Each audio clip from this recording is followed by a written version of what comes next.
যশোরে police ফাঁড়িতে public প্রসিকিউটরকে পেটানোর অভিযোগ উঠেছে জেলা আওয়ামী লীগ সভাপতির বিরুদ্ধে। তবে অভিযোগ অস্বীকার করেছেন অভিযুক্ত। এ ঘটনায় গতকাল মানববন্ধন করেন জেলার আইনজীবীরা। তাদের অভিযোগ, গত ৯ জুন ফুটপাতে দোকান বসানো নিয়ে শহরের কসবা পুলিশ ফাঁড়িতে সালিশে যান পাবলিক প্রসিকিউটর মোস্তাফিজুর রহমান মুকুল। এ সময় জেলা আওয়ামী লীগের সভাপতি শহীদুল ইসলাম মিলন তাকে মারধর করেন। এ ঘটনায় আদালতে মামলা করেছেন মোস্তাফিজুর রহমান মুকুল। এদিকে জেলা প্রেস ক্লাবের সংবাদ সম্মেলনে অভিযোগ অস্বীকার করেছেন জেলা আওয়ামী লীগের সভাপতি।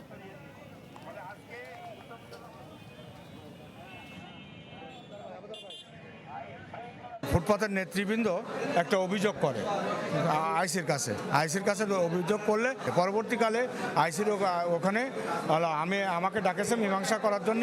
আমি গেছি, তখন আওয়ামী লীগের সভাপতি আমাকে লাঞ্ছিত করেছে। তখন টেবিল বসায় একজন অ্যাডভোকেট, প্রতি টেবিলে 100 টাকা নেওয়া হয়।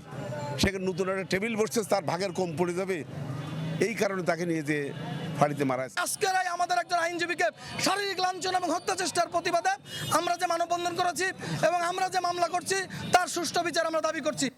নগদে 500 টাকা বা তার বেশি পেমেন্টে পেতে পারেন ঢাকায় জমিসহ 20 কোটি টাকার পুরস্কার।